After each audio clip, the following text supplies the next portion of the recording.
I want to introduce you to another of the great new sponsors of the 5 Reasons Sports Network, and it is a sponsor that would be important in any time if you want to have a beautiful workspace, but it's especially important now when you need a safe one as well, and that's safecubbies.com, which offers modular office solutions designed to elevate your open office into a modern and safe environment at any budget. You can personalize your workspace with options like whiteboards, magnetic panels, acrylic sheets, and graphic branding. Most of the surfaces are non-porous for easy cleaning and can be removed or replaced within minutes. Now, this is for workplaces. They've got a bunch of different options on their professional series, but also they've got private room solutions, dividers and sneeze guards, and they have a classroom series as well. So if you're involved with a school, this is definitely something your school should check out, of course, if we have school in the fall. And that's the point here. We are entering a new normal period with COVID-19. Safecubbies.com, which is locally owned,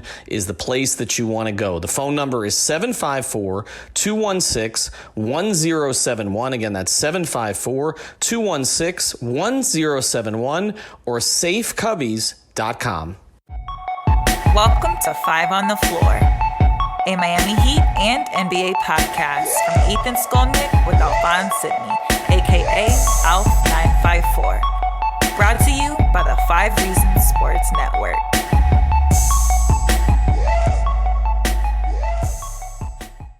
We're not. Now we are.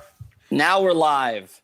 Welcome to the latest episode of Floor's Yours, an extension of 5 on the Floor on the 5 Reasons Sports Network. You also might be listening to this on the Nothing But Net channel on Dash Radio. Make sure you download the Dash Radio app and then search for Nothing But Net. You'll find us every day from 10 a.m. to 11 a.m. That's Monday through Friday Eastern time. If you're listening to us on the West Coast, you want some Heat talk, we're on from 7 to 8 a.m. Also check out 5reasonsports.com, 5reasonsports.com. Our guy Brady Hawk posting a couple stories a day there. Every time the Heat have these 2 Zoom calls, or 1 Zoom call, but the 2 players and Eric Spoelstra, he gets his 5 takeaways up there in about 15 minutes. So make sure you check that out, especially as the real games start on Saturday, and I'll be posting some stuff up there as well. Also, want to thank our sponsor, Biscayne Bay Brewing. You'll be hearing a lot more about them going forward. All right, today, and for those of us who are listening to us on the audio side, I've got Alex Toledo on my right with his impeccable timing. He was on time today, so many claps there. Greg Sylvander right above me. He's right above me. I'm not hearing anybody. It's probably going to be my problem here. And then Alphonse Sidney up there. We've got the T-shirts on. What do we got? I'm wearing, well, first, Alf's wearing the 5 on the Floor logo shirt, as is Alex. I have on, Manny switched to me. Manny Chang is producing tonight. The Bubble Dribble shirt. You can still get these for they keep discounting these over on our pop-up shop for $13. So you can get these shirts for $13. And then above me, Greg Sylvander with Black Lives Matter, the official light-skinned opinions shirt. LSO, baby. LSO. I don't know who I can hear and who I can't hear. I can hear Greg, so I'm going to start. Nobody else has spoken. That's the whole thing. I hear Alf. How about Alex? Alex, give me something. You hear me? You hear me? He's the one I don't hear.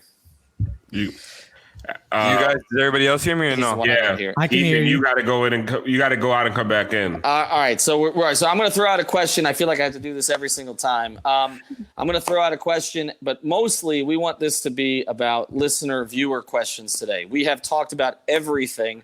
We've been going 3 to 5 times a week, 5 times lately, leading up to the Heat's restart, which is Saturday. Right now, as we're doing this, the first official restart game, the Pelicans are beating the Jazz, who seem to miss Bogdanovich quite a bit. So we're watching that. Zion, obviously, is playing tonight. And then we've got Lakers-Clippers coming up after that. And then Heat-Nuggets on Saturday. I will throw this out to you, and then I'm going to disappear, come right back.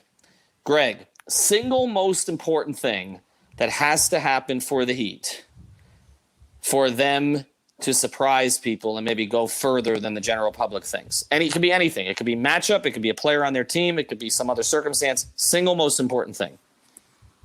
Wow. I'm going to say that the shooters shoot to their regular season percentages, that's going to be, or even better than the regular season percentages, that's going to be the number one thing. Obviously, I think everybody probably wanted me to say something about Jimmy's shot. I don't think it's about Jimmy's shot. I think it's about Duncan shooting 45% from three and Tyler and these guys, Kendrick Nunn getting 36. That's probably the biggest element for me because this team is kind of living and dying by the three. I disagree with you there. And I know it's not going to sound new coming from me. And I believe North Star One on the comment said it's defense. Like if they can't stop speedy point guards, like the Kemba Walkers of the world, they're going to tear them up.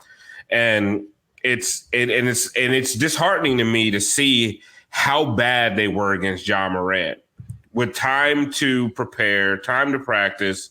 I'm worried about their defense because they can score. Scoring the other day against the Grizzlies wasn't the problem. They could score all day long. They could shoot all day long. They have shooters, despite what some 7-foot guys out in Portland might say. The Heat got shooters. You know what I mean? They can score with the best of them. That's one thing that's weird about this team because we've been complaining about their offense for years, and their defense has always been on point. It flip-flopped. It flip-flopped this year. Like, they literally – like, somebody First in true shooting percentage this year. Yeah, they're amazing offensively. But, like, somebody I don't know who tweeted out or maybe somebody retweeted some old Justice highlights of him just locking up Chris Middleton. And I said it in the chat we're all in. I said, is there a single guy on the Heat right now that can do what Justice did in that sequence on a consistent basis? I'm not talking about, DJJ for a couple of possessions, Jimmy when he's not being asked to carry the offense. Outside of Bam, they don't have a single guy defensively that just can lock somebody up. And I think that's the thing that scares me the most about the Heat in the playoffs. I mean, I agree with you there because I think the perimeter is the problem for them. Like we've talked about it a bunch of times at this point. But the guys they traded for, I like them. I like them, right? I like Crowder. I like Iguodala. They're all good defenders. Solomon Hill. These guys are solid defenders. The thing is, none of those guys are point of attack defenders either, right? I think this is all going to end up coming down to Spoelstra, really, because at this point with this roster that you have, it's about cross matching, right? It's going to become a strategical thing, like Nikias was saying in the deep dive he did the other day on the Heat's defense. It really is going to come down to cross matching, like I mentioned before. The idea of putting Jimmy on a guy, to prevent him from getting hotter if he's already hot. They're gonna have to do stuff like that, right? Like they're gonna have to be really creative with defensive matchups. I feel like at this point, you're gonna have to hide Goran and Nunn. Like you're gonna have to. That's the thing. The reason why I went 3-point shooting is because ultimately I don't think they're going to be able to fix the point of attack stuff, and I think it's going to hinder them no matter what. So at that point, people. Yeah, correct. Yeah, the best defense is going to be offense. So that's why I'm going in that direction. But I agree with Alex there. I think. And like, listen, I've been hard on Solomon Hill, but like guys like Solomon Hill should have been on Ja Morant, Jimmy Butler. Yeah, but Alf, look. What was the alternative? No. But here's the thing, and this is the problem. Play Derek. Play Derek. But this is the problem with this line of thinking. But it's a scrimmage. It's not. No, not that. The problem with this line of thinking is if you have to go to your 12th man to slow somebody else down, you're not winning anything anyway. That they're going to have to get this done, and I think Eric knows that, by his players who he wants to play the most playing above their heads defensively. You can only look. I mean, if you're going to play Solomon Hill, you're taking a really good offensive player off the floor. That's my problem. Thing wasn't necessarily Solomon Hill per se. My thing was Nunn and Goran, just like Alex was saying, cross matching. Like Nunn and Goran were not doing anything against Ja Morant. So guys like Solomon Hill is kind of what I'm saying. Guys that aren't necessarily playing point guard on offense need to switch up on the best offensive player. But then can't you? I understand that. But Andre Iguodala, Jay Crowder, like all these guys just need a cross. They can't. They got to do things really creatively, defensively to keep up with some of these other teams. I get it, but here's the thing. Look, ultimately, your best players are going to have to take those assignments. And so ultimately, if you're going to advance deep into the playoffs and you have a team that you can't hide someone on, and the deeper you get in the playoffs, the harder it is to hide someone, right? Because even if you're hiding someone on someone who's not, an off the dribble threat, there's still going to be a shooting threat like Milwaukee. Okay. There's no one to hide someone against in Milwaukee because, I just think you take it at that point. That's what you do. But I think ultimately what you may have to do is say, okay, Jimmy or Bam, you're going to have to take the two toughest assignments, and we're going to have to find a way to compensate by giving you a little bit of relief on offense. Maybe the ball needs to be in Goran's hands more on offense then, okay, to give Jimmy a little bit of a break. I think ultimately, or Kendrick, they're gonna need to take pressure off Jimmy because you asked the question, Alf, who on this roster can do it? Who can be Justice? It is Jimmy, okay? But he can't do it while he's dribbling the ball up the court on every freaking possession. And getting 23 a game. Getting 23 a game. Would explain why better rebounders. Would explain why Hero's getting some of those reps, huh? Right. I think that Eric is trying to distribute some of this stuff. He'll try to distribute some of it between Dragic, Nunn, and Hero to give Jimmy a break. And don't think that after 4 months and all the conversations that Eric and Jimmy have had, that hasn't come up, okay? Like, we need to find a way to use you the best possible way we can. We want you to be a facilitator. We can't have you do everything anymore. And I think then we'll see him flourish a little bit. I'm with you, Alf, but I just think it's not Solomon Hill. But if we're talking about Solomon Hill, and I asked DJJ today about defending the point of attack, he says he wants to defend the best player on the other team. That's fine. But when you're playing DJJ or Solomon Hill or one of those guys heavy minutes, you're not playing somebody else who can score. I keep bringing up Solomon Hill because I feel bad about some of the things I've said in the past. Yes, I know. That's why. Let go of that guilt, Alf. Let go of that guilt. that guilt is holding me back, baby. Like, it's just I've been hard on Solomon Hill, and he's a solid defender. But it's just like you're saying, Jimmy's going to have to take on a lot of that responsibility. But this team has shown that they have guys that can score all over this offense. Right, so Jimmy can take more of a. A lot of people are like, we need the Heat need to fix Jimmy's jumper in the playoffs. I don't think that's it. I don't think it's about Jimmy fixing his jumper or them scoring or offensively or anything. I think it's about Jimmy taking on a bigger role defensively, just because he's the guy. He's the perimeter defender outside of Bam that can do it. I think Bam. Don't underestimate. Like Spoelstra, if Jimmy has to be the guy to shoulder the burden on offense and they run into a situation where some of the young guys are struggling and Jimmy just has to literally take over, I wouldn't discount Bam Adebayo being a guy that they go put on somebody that you would never expect to see him guarding for extended stretches. But how small can you go with him? In other words, like, I mean, we've Steph seen him Curry small. I mean, for how many possessions, though? Like, I'm just saying, like, I know. I mean, you could do it in spots, absolutely. And I think it does make sense. And obviously, the way that he guards guys on the perimeter can work for some possessions, but I don't think it's something you can go to all the time. Who did I miss while I was absent here? Who else? What was the most? Anybody not pick their most? I don't think Alex gave his take. Yeah. I talked a lot. I spoke a lot too, but I was basically backing you up there. I was going to go with defense as well, just because I kind of trust their shooting already, right? And maybe we could be taking it for granted, right? Who knows? But I just trust Duncan Robinson that much. I trust Nunn. I trust Dragic. I trust all these guys to keep, performing well in the roles that they've been given. All of those guys have been slotted in perfect roles. So I think that's why I trust the shooting part of it. As with Jimmy, really all it is him being able to hit the mid-range jumpers when teams duck on him in the final minute of a game. That's all we're really talking about here, right? Yeah. See, I agree with you. Maybe like once or twice in a game, but like that's not really the important part. It's really just the threat of it there. You got to scare somebody a little bit, but it's the defense though. For me, the Jimmy offense is like when all they're doing is shooting threes for like 7 straight possessions. And somebody just needs to get in the damn paint and make something happen. Like, that's when I want to see Jimmy take over. Last 2 minutes, last 1 minute of a close game. That's when I want to see Jimmy take over more. And I think we talked about it in the past where, like, we would like to see more aggressive Jimmy, but we're starting to see the fact they don't need Jimmy on offense that much. They just need him for free throws. They just needed to go to the lane, like you said, and just get some free throws. There's not a lot of guys that give you relief points on this team when the shooting goes cold for a few minutes, right? Oh, so yeah, we got a donation. Got a donation. Thanks, Ryan, for the Subway. Appreciate that. We'll be able to get the cookies with that, too. Another comment from a listener, a friend of the show, Tracy Shields, T Shields on Twitter, says that Spo should mix in the zone strategically to save Jimmy's legs. I think that there's some validity to that. Oh my God. In trying to get him a breather here and there. Yeah, no doubt. We're gonna get so much zone. I'm saying that right now, and I feel really confident about it. I think because of all the defensive issues we're talking about. I don't think it's going to be something that they, it's not going to be their main defensive scheme because we know that's the drop. They're going to go with switching sometimes when they got that bench lineup in, but they're going to use that zone a lot. Watch. We thought Jay and Iggy were going to fix some of these problems, right? That they wouldn't have. These guys are still there. Yeah. They still got the same guys that were giving them the problem.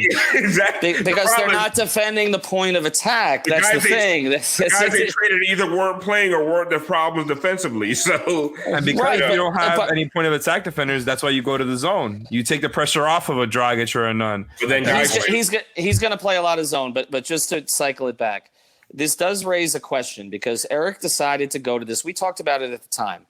They decided to go to this very, very early in the season. Okay, I mean they did a lot of it last year too, but they sprung it on Philadelphia basically in game 2 of a 4-game season series. And I said at the time, as much as you want to win these games, is it too early to be showing it this much? Because we saw that Philadelphia then started working against it regularly right after that. Now, it didn't work in the 2 other games against the Heat, but the Sixers have done it. Shoot. And they can a little better now with Milton playing. But now you've got all of these other teams that have been running more zone, running against more zone in practice, which is something Kai's talked about in 5 on the floor. Well, perhaps. I just wonder if Eric went to it. You have to take care of your own team soon. I did find it interesting. Take care of your own team first. I did find it interesting today where, I did ask him about whether what he had for a plan. He said he had a loose plan, but he's willing to adjust to it. I think the loose plan is what we saw in the 3rd preseason game, which is basically he's got 2 5-man lineups with, I think DJJ is the wild card, okay? And basically it's a guard on ball. But I think that there are certain guys. The zone is the wild card as well. The zone, but I also think there are certain guys that may get a little bit of a quicker hook. I think he's going to have a quicker hook with Myers if it's just not working against certain teams. I think he's going to have a quicker hook because now he trusts Olynyk more than he did before. I think he's going to have a quicker hook with Nunn. And I think, and I know this goes counter to everything I've said for the past month, but with the point of attack problems being such an issue, he may have a quicker hook with Goran. I didn't think so. I thought he was going to trust Goran more than others, and Goran talked today about how he's ready. But we've all kind of identified he's sort of the biggest problem at the point, at the head of the snake on defense. And if Eric's identifying that as the biggest problem, I might have been wrong about how much he goes to Dragic. Listen, I think you mentioned something about pulling the card too early. I think the zone is something that's thrown out, so that's why he was comfortable. What if it's because he's got another card to play that he hasn't played yet? And it's the lineups that we've talked about, man. Something about it is like, why haven't we seen that yet? It seems like so logical with Jimmy at the point, or maybe Jimmy and Hero, right? And then you size up from there. Maybe you go 2 other wings and Bam, or Jimmy, Duncan, Jay, Andre, Bam. You get what I'm saying? Those lineups where you're going slightly bigger on the perimeter, like that's the one thing we haven't seen. We've seen lineups with Derek at the 5. If I would have told you before the bubble which one of those things were more likely, Derek at the 5, right. Like not a crazy thing with how many bigs they have. Like what? Like, but Alex, his history though is sometimes not to play the lineup you think that's coming, even if that lineup has success in limited doses. I'm going to go back. Remember, early in the Big 3 era, and of course Miller got hurt and Udonis got hurt. But the big talk was this Big 5 lineup they had, right? The Big 3 with Mike and UD. And when he played that lineup killed it. It killed it. And he never played it. Like we were always like, why isn't he playing this lineup more when they're all healthy? And it was like he was saving it for certain situations that sometimes never came. And you're like, why is he? He's playing Joel so much. He's playing Z so much. He's playing Bibby or Chalmers so much. Why not just roll out UD with Mike if they're both healthy? And he didn't do it. I think in this case, I do think, but we have seen an experiment, but I do think Iguodala, Crowder, Jimmy, Bam, with Duncan, okay, is probably that lineup. That's probably it. That's the trick up the sleeve. That might be the what do they call it? The Hamptons 5 lineup or what? Lineup. The death lineup. That might be it. The Tootsie's 5. The Tootsie's 5, right? Exactly. But we didn't see it. Did we see that lineup yet? We have not seen that one, right? I don't think we have. They've been all the lineups have had none. I feel like none or Dragic has been in. This last game, they've had a lot of none and Dragic in the last game. Like they have not gone to a non-traditional point guard very much. Mm-hmm. And I think that's what they're going to have to do because they don't have guards that can defend very well. And is this affected at all, guys? Kemba Walker said today that this is the most frustrating injury that he's had in his career. Kemba has not been a guy who's been banged up too much, but you start to look at the point guards in the East. Okay, we were scared of Kemba. You're a little scared of Kyle. You're not really scared of Bledsoe, although there's a really good piece about Bledsoe that was out today. People should take a look at it, which gives him a little bit more credit sometimes than he's given. Wouldn't seem on paper to be scared of Shake Milton. I mean, I think against all of those teams, if Kemba's limited, then maybe you can play them a little bit differently than you would otherwise if he's not going to be 100% for a while. I think that one matters. And again, they're going to see Boston. They're going to see Boston soon.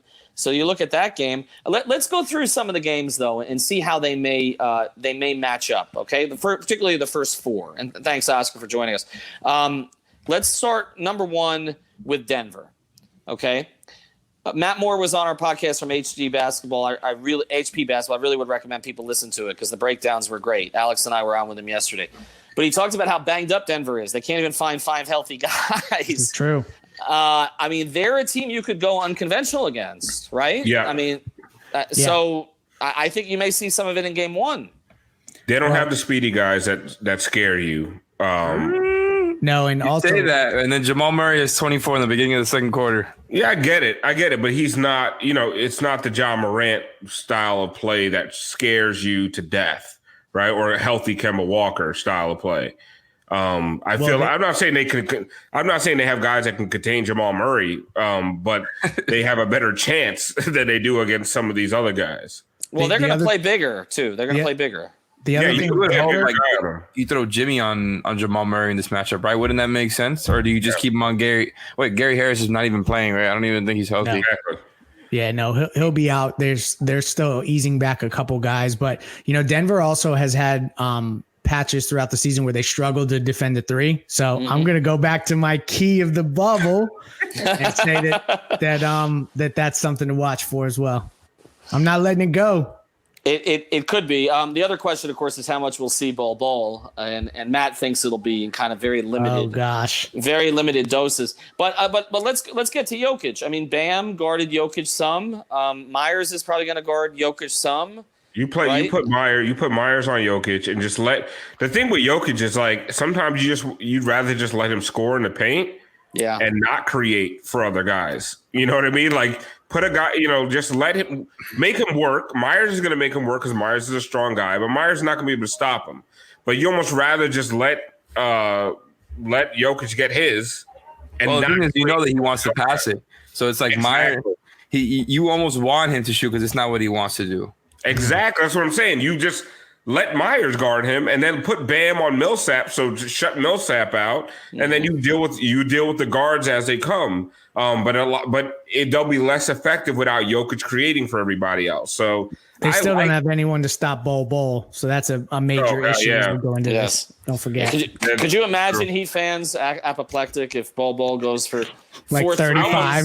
I want Bol going for 40 and 10. Like that'd be pretty funny. That would be pretty funny. You always wish for anarchy, Alf.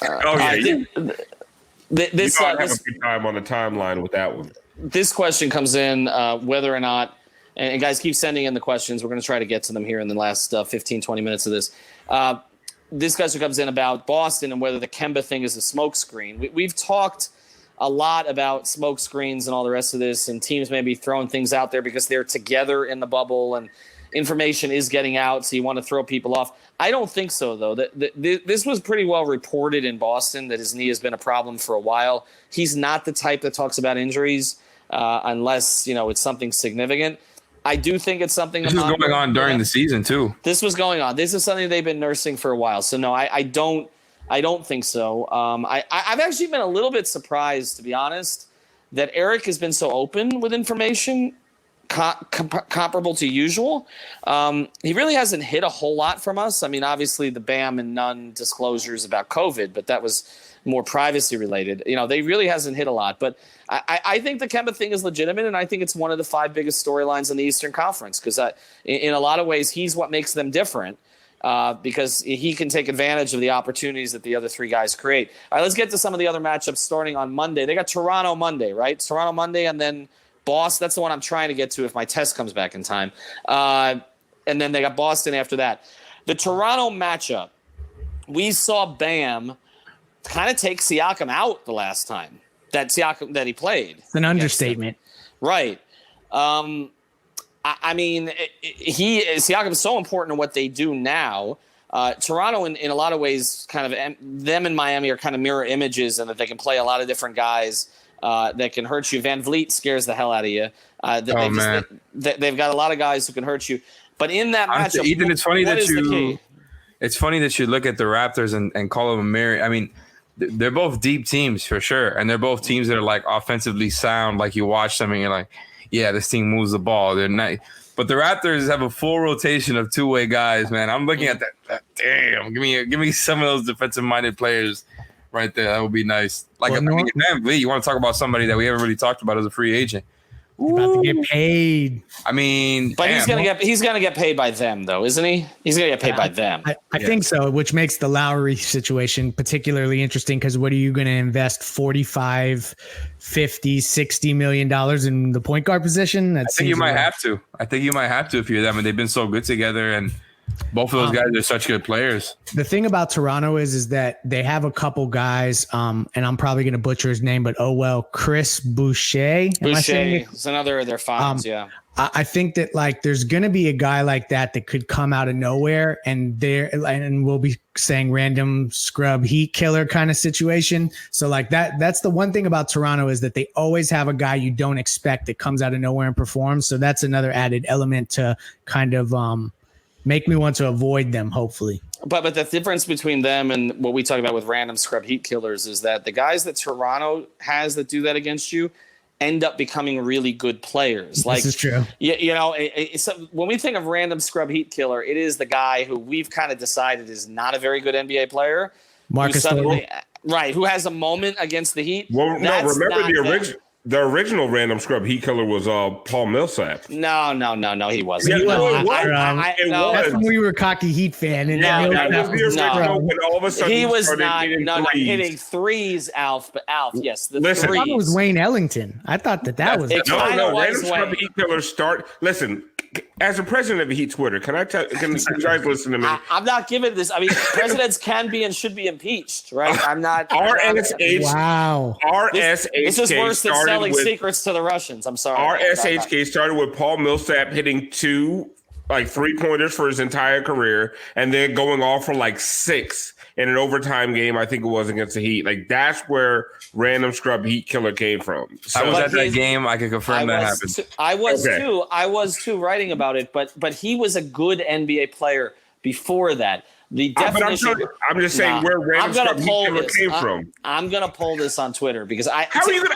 I was one of the people that created this. I don't care. I don't care. I'm not saying that he is or was ever a scrub. I'm just saying that's when people just started getting how are these guys just having career games against the Heat all the time? And Paul Millsap was the OG. This guy does not shoot threes, and all of a sudden he's 6 for 8 in a random ass game. I know what he did in that game, but I'm going to give you someone I'm going to give you a few that were better that year, okay? Because they were not as good NBA players. John Henson was one of them. I remember John Henson had 22 rebounds against the Heat, and then LeBron came in. LeBron came in the next, after the next John Henson game where he had 1 rebound and was like, why the hell does this always happen to us? Like, LeBron was tracking Random Scrub Heat Killers to see what they did the game after they played against the Heat. They tried to trade for John Henson multiple times too, just to get him to stop doing it to them. But there are certain Marcus Thornton was another one. He didn't get Vucevic then. Who else have they had, Greg? Greg, who else have they had? They've had a bunch. Marcus Thornton, I already said. Wayne Ellington. There's probably like 3 other Brooklyn Nets that I'm not thinking of currently. A New York Knicks or 2. But no, I'm drawing a blank. Who was the white guy, the frat bro on the Knicks? That was like one of the reasons that 31 and that 30 Dwayne Wade's teammate. Dwayne Wade's teammate. No, not even him. I'm talking about the 30-11 team that lost to the Knicks on the. That little guard. Baker. He looked like he did keg stands at halftime. I'm not gonna lie. Ron Baker? Dude. No, Ron Baker. Yes. Ron Baker with the moppy hair. He lit the Heat up in a game they needed to win. Like, it was the team that went 30-11 in the second half. Ron Baker. Hold on. Did you guys not watch Ron Baker in March Madness in Wichita State? And he never did that again. It was him and Fred VanVleet. Until the Heat needed to make the playoffs, he never did that again. That's the whole point. But I want to thank Benjamin for putting this comment up, because the guy was escaping me. The guy this year was Garrison Matthews. Oh, my God. Shout out to Benjamin. That's a good one. Because I forgot that one. But there were so many. I mean, you go to the Big Three era, there were so many guys, and now they're all kind of slipping my mind because they were never that good to begin with. Like, this was happening pretty much every single game. There was some guy who had a career high. Yes, I remember the 6 threes from Ellington, but there was some guy who had like a career game against him, and then you literally never heard from the person again. And it mostly was like 2 guards, just like random 2 guards. Giancarlo Navas wrote about this on Miami Heat Beat a while back. I'll have to dig up that article and get all the names for us. I'll tweet them out. Yeah, we need the all-time Random Scrub. Oh man, shout out to Gary Neal. Oh my God. God. Gary Neal. Yeah, Gary Neal was a good one. All-time great against the Heat. But was he he was never even like that good as a role player like the rest of Shout out to Fez, Gerald Henderson. It's not like Danny Green is like primetime 3-and-D guy. No, Gary Neal was never even that good like for the rest of his career. The guy was just oh my God. He got Euro. Dwayne Wade erased everything by Euro stepping the hell out of his ass. So at least we got that back. I feel like I've just wiped this all out of my memory because this is all I used to write about. And now I can't remember anybody but John Henson and Wade Ellington. It's Anthony Tolliver's Griffey 55 just brought this up. He has never missed a 3 against the Heat ever. Someone needs to look this up. This might just be an outside test. No, you're right. Tried to sign him too. They tried to sign him many times actually. I didn't realize he was a Grizzly until I saw he's one of those who he played for guys. Yeah, like you don't know where he's played for every team except the Heat. I thought he was still in Portland. So did I. You never know where that guy is. Houston's had a bunch of them against around the years. Like they've had a ton of them. All right, let's get back. I'll throw this one out on Twitter because I'm not going to give you Paul Millsap as a scrub. I'm just not. I understand he acted out of character that night. He started it. He acted out of character that night. That's all he did. Okay, that's where it comes from. Paul Millsap. We got to talk about him as a free agent. We do. Well, actually, it's interesting to talk about this because we're going to see in the first 2 games 2 of the guys that we've talked about on the pod. So let's throw this out again. Paul Millsap versus Serge Ibaka. We devoted 30 minutes to this. You can have one for a 1-year contract with this team. Millsap. Easy. It's Millsap. Easy. I mean, honestly, the one thing with Ibaka is like he's a little bit of a better rim protector. It's always been his thing, and I think that would be cool to because you can kind of.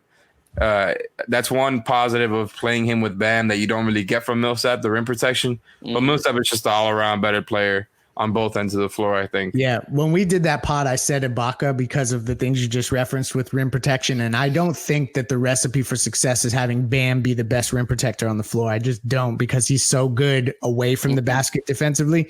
But the more I unpack that, I feel like Paul Millsap is just so good at all the other stuff, and it's just a better overall player and would fit in with those guys. So I'm going Millsap. I'm switching it up.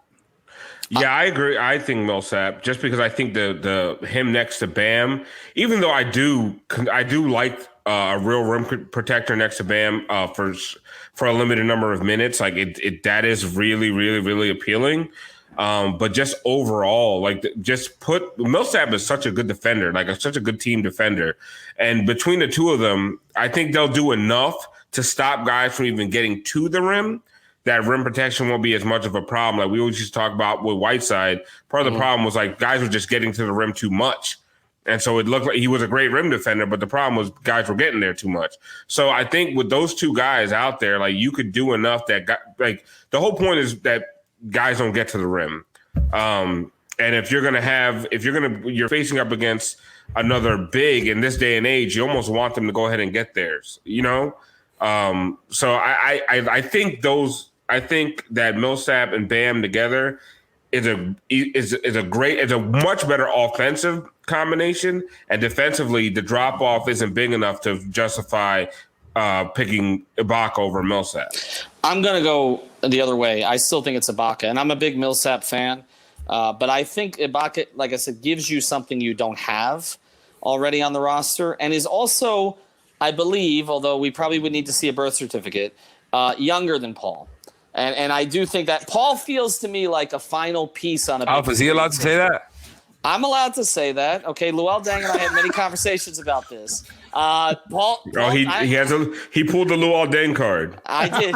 I mean, you can pull that card out of anywhere. That gets you. I just said that.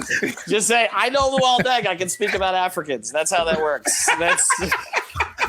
I don't know if you could have. I don't know if you should have said that, but maybe not. Maybe you not. were okay up until that point. Maybe not. Maybe not. I appreciate that. We're just talking about 22 on the Heat. That's it. Other things we shouldn't get into tonight.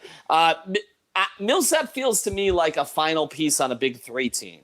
I think you're right. Ibaka feel like he just a guy fits the culture. Plug him in like a Shane Battier, Ray Allen type who's been around and okay, he wants to get his ring and here you go. Ibaka feels like there's more growth there that you still can get, and his last two seasons have been pretty damn good. I would say Ibaka. The other thing about it is taking Ibaka hurts a rival in the Eastern Conference, whereas Millsap is somewhat out west. So you convinced me. I'm going Ibaka again. I'm switching up again. There you go. We're 2-2. It's crazy. I was about to say, like, as we were talking through this, I kind of started to think, damn. Ibaka might be cheaper, and the rim protection thing is something that I really think would be nice for them to have again. I feel like I'm selling myself into the idea of Ibaka, and I look at him. He's a good player. He's been good for the Raptors, right? He's been pretty much just as good as ever. The one thing is he doesn't have that athleticism anymore, and we're gonna end up looking at him like, damn, we forgot that his legs are not that much faster than Myers and Kelly. All right, go ahead. Whoever's cheaper is actually the real answer.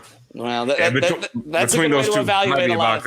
That's a good way to evaluate a lot of things. Hold on. What if we do a third guy into there? You want to talk about like don't get married? It's cheaper to say. Sorry, I set you up for that. There you go. What if you throw in a Marc Gasol? Okay, that's interesting.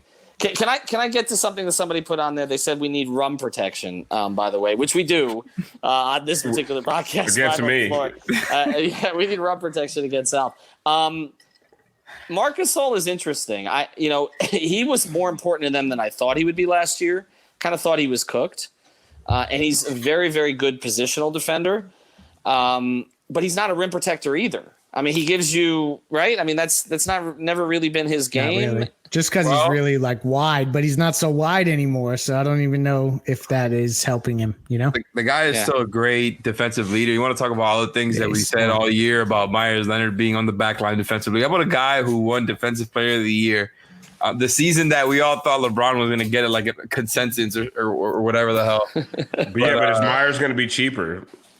Oh no, for sure. But I mean, come on, Marc Gasol is just a much better. I think everything has to be framed in the 2021 and I thought we were talking about 1 year deals here. Yeah, we are for all these guys. You know what you're not considering with Marc Gasol though. Marc Gasol went to battle with David Fizdale. You don't think Spo's heard some things there? Yeah. Right, and that wasn't Marc Gasol's reputation, and it hasn't been since he got to Toronto. That was a weird circumstance. It was kind of like a player who didn't want to let go of being sort of the face of a town in a lot of ways because Marc Gasol really fit in Memphis.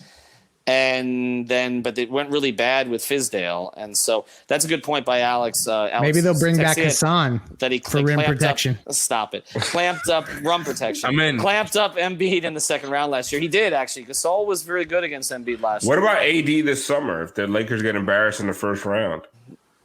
Oh, yeah. Okay. I'm sorry. Clutch ties. The Blazers are going to upset them? Yeah, man. Grizzlies, Jaws that good, huh? Hassan is your sixth man? I mean, I'm watching the Pelicans right now. The Pelicans going to be the 8th seed. Man. I mean, I'm watching. Boy, Zion just did something. Just a bully. He's just a bully. I mean, Donovan's going to want out of there. I mean, you want to talk about that even? Yeah, let's get into that a little bit. This will kind of be our last topic of the night. Let's talk about the Donovan Mitchell stuff because there were two different reports that came out today. We've been talking about some stuff behind the scenes for a while. We've touched on it a little bit, that he's been spending a lot of time with Jimmy and Bam, and we have the photos to prove it. Go. I just and then it came out that he's been hanging out a lot with Iguodala and Crowder. I don't try to overstate these things. You got guys living in a bubble. They're not going to want to hang out with their own teammates all the time. He was hanging out with Kuzma when he was FaceTiming Bam. That's right, and we're not going to hold that against him either. By the way, Zion right now, 6 of 7, 3 alley-oops, 2 alley-oops already, 13 points.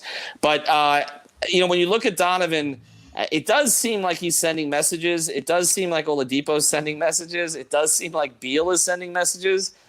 It does feel like they're all trying to get somewhere, and it seems like that place is here. I want to ask a Donovan Mitchell question we haven't talked about because he's going to be very hard to pry out because he's cheap. He's productive. He's the face of the franchise right now in a lot of different ways. Is he a Heat, Greg? Is he a Heat culture guy, so to speak? Because I know they liked him on draft night. I know that. Is he still? Yes, 100%. He is that kind of counted out underdog mentality, kind of the same deal that Dwayne had from a mentality perspective. People kind of doubted his, whatever it may be, if it's athleticism or if it's his ability to get a shot off or if he could really be as good. So I feel like he's kind of got all that going for him. There's been some, weird stuff in Utah, but there's always weird stuff in Utah. It's Utah.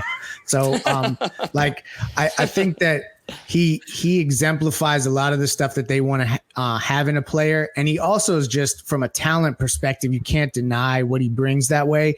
And the fact that he already has a relationship with Bam Adebayo and he has a relationship with Jimmy Butler. I don't know how long of a relationship that's been, but it's definitely happening in the bubble in terms of them connecting. I just feel like there's a lot of stuff where the stars can align that way and it makes sense, but it's going to be tricky because he's on a rookie deal. So he's essentially going to have to force his way out. And that's never easy to do. But if Utah loses any, leverage that way, this is the thing. Miami wants to go into a meeting with Giannis with 3 stars already on the roster. And when you really unpack that, and I keep using that word because there's a lot to unpack lately, is that you can't really get there from a salary perspective unless you've got guys like Bam and Donovan Mitchell that are just up for their first extension. So that's like kind of when you're thinking about how this works from a cap perspective, if you could go in with Mitchell and Jimmy and Bam, you then have the space to pay a guy like Giannis. So I think that's why that's an attractive option, but it would cost Hero, Kendrick Nunn, draft picks, on and on and on. So that's where it gets a little tricky. All right. I like reading Benjamin's comments here on the air occasionally. That was a good one. We all know Utah would prefer Hero anyway, most likely. Give a package of Hero, Nunn, and Olynyk. They'll be all right. So it's a good enough ratio. That's right. If you add Olynyk, I thought it was funny too that Dallas wanted Olynyk. It's like, how many 6'11" or up white guys can you have on one roster? Like what is this exactly? All of them. All of them. Well, Donovan Mitchell, as I'm watching Drew Holiday handle right now, and I love his game, man. I love his game. They look at him. He's such a great Donovan Mitchell in the beginning of this game, by the way. He could lock up anybody, man. Like he could lock up 1 through 3. So let's talk about him again because we talked about him when. Wait. Can I say one thing about Donovan Mitchell before we change? Yes. I mean, this is something the Jazz are losing right now. There's obviously 9 minutes still left in the game. They're down 4. It's really contentious right there around where they are at in the standings. You got the Thunder right behind them, tied with the Rockets for a game behind them. The Dallas Mavericks, who had, one of the best offenses of all time this year, apparently, according to offensive rating, not that far behind them. If they just get a bad match, like right now, if the playoffs were to have started right away with no seeding games, they would have got OKC, which I guess is a favorable matchup compared to getting the Rockets or the Nuggets. They're out first round. Dallas. They're out. So that's what I'm saying. I think they're Watch out for who the Jazz get in the first round. I don't think it matters. I think they're out first round anyway. I think without Bogdanovich, their second unit is so bad. Yeah, it's just Jordan Clarkson and other guys who can't even. I mean, it's putrid. Like the starters leave the floor, and then the starters get back on. And somebody just said Mitchell's looked frustrated all game. The starters get back on the floor. They look out of it. They look like just exhausted. The fact that they have, yeah, Bogdanovich was their starter, and they left the floor up like 14 today. Yeah. Or like it was 23-11. Next thing you know, it was 27-23, and the Pelicans are up 4 points. Like the Pelicans just went on like a 16-0 run as soon as the starters left the floor. Like you got to think these guys are just frustrated and want to get out of there. But I also thought that Dennis Lindsey did a really good job of adding to the bench the last offseason. We talked about a lot of their moves, but some of them haven't. I think part of it is Conley didn't become what they hoped he would become, or at least hasn't yet. He has looked good. That's the one thing I will say about the Jazz. He has looked really good since he's looked good. He's looked better of late. He started to look better towards the end of the regular season. But I think when he wasn't what they expected, it trickled down to the rest of the roster. And like I said, now you don't have Bogdanovich. I don't like their chances against any of those teams. I think to be honest, I think Houston will make it. I'm not a big Houston. You're not guy, beating Houston. They always lose to Houston. That's what but it's also though. I just don't think there's a place for Gobert to play in that series. I think Houston ends up winning the size down matchup. I don't like them against Denver. I certainly don't like them against the Clippers if they slip to 7. The only one I can see them really is OKC. Beating is OKC, and OKC is a good team, by the way. That's a good team. Chris Paul will win that series by himself. I just feel like Chris Paul will will them to a win, and I think again Schroeder's situation is worth watching too because they need him. He's important. They need all 3 guards, but the way that Shea is coming up, I think they're really problematic. I don't think the Jazz can guard their 3 guards. I don't think they can guard the 3 guards. All right, let's final 3 minutes here. I want to get to the single most important thing. We've talked about this stuff now for 3 months since we thought they were coming back. 1 minute or less. I'm timing y'all. How far do the Heat get? Start with Alf. The Heat get to the second round, 6-game series against the Bucks, and they put up a great showing, but fall short. And it's going to be due to point of attack defense. It's going to be just due to the fact that they can't stop the 3 at times, and they're going to shore that up in the offseason, not this season or maybe this season or the next season, but it's going to be addressed, and I think that's where they get. Greg. I'm going to go a loss in Game 7 to Milwaukee. What round? Second round. In round 2. Round 2. The only round that they can match up with them in. Well, how about if they get that 3rd seed? They can get it. Yeah, they could. That changes things. That's true. Alex? So let me just say this, since I did have a minute and I only took 20 seconds. If they were to get out of the 4-5 part, I think that they can get to the Eastern Conference Finals. I really do. I agree with that. So you would be better. You feel better about the Celtics matchup than the Bucks matchup? With the Kemba injury, yes. Thank you. I mean, I still feel better about the Celtics matchup than the Bucks matchup. That's why I was going to say the same thing. 7, losing 7 to Milwaukee. I think it'll be a really good series. I think Miami's going to slip to 5 during the seeding games. I don't think it's going to matter. I as much as I've liked their chances and a lot, I think it's going to. I don't know. Something about that last. I'm trying not to make too much of that last scrimmage. But you're making too much of it. It's the last thing you saw. No, it's the last thing I saw. But the last thing I saw before we went to break was that collapse against Charlotte, and so I keep getting those things stuck in my head, and it was kind of but the last thing we saw was what we've been concerned about, like crazy. Like the last thing we saw is our biggest concern personified on steroids. Yeah, exactly. Like so, like all of our concerns were like just thrown in our face with a full lineup. It's not like you could make any excuses. Right. They had, and it wasn't like they were holding their own, and then like they put in Gabe Vincent and Chris Silva to start the second half. Like they looked bad the entire game. First unit, second unit, everything. They look bad. How about this? So what are you saying, Ethan? Are you saying first I round? can't. These guys are all filibustering me. Says my time is being Bill Barred here, so that's fine. That's fine. One last thing. This is a veteran move by them. Looking bad in the scrimmage. It's a veteran move. I didn't yield my time to the senator from Lyft. Okay, I didn't yield my time. I'm taking my time back. Here's the contradiction that I'm going to give you. I think they're going to slip to 5, but I think Eric's going to figure some things out. I think they're going to beat Philadelphia, and I think they're going to beat Milwaukee. I do think, and I think they're going to lose to Boston in the Eastern Conference Finals. Wow. I liked to the point of Boston. Again, Kemba's injury. We got to assume health, I guess. But I hate the matchup against Boston so much that I don't care where they play them.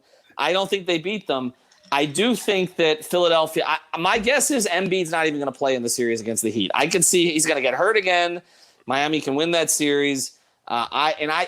Milwaukee, to me, I keep coming back to this. I think that their advantage has been mitigated by the break. I think the way they were rolling, I do think some of their older guys, may get nicked up a little bit. And I think Miami is just – so I'm going purely on matchups. I like the Philly matchup. I like the Milwaukee matchup. I hate the Boston matchup. So that's where we go. And if that happens, if the Heat make the Eastern Conference Finals, Pat's going all in this offseason. All in. Yeah. All in. It's just he may go all in anyway, guys. If they have a strong showing in the second round, I mean, he's going all in. Yeah. Yep. I'm with it. Ethan at 10 minutes. Stop it, Manny. So I do not couldn't yield say your name in less than 5 minutes. Yeah, I can't do that. And I do not yield my time to the congressman from South Carolina. Where the hell are you living, Alf? I don't even know where to characterize. Sunrise. I'm in Sunrise now. All right. For all the people on Twitter that want to fight me. Have you lived in every city in Broward? Let's go through it. Coral Springs, Tamarack, Margate, Miramar, Fort Lauderdale, Plantation, and Sunrise. You gotta go to Dade, dog. You gotta go to Dade. No, I don't. I won't. I've never lived south of Opelika first. I literally lived Carroll City. The apartment complex I lived in, Miramar. If you turn right, you were in Dade County. No, you were.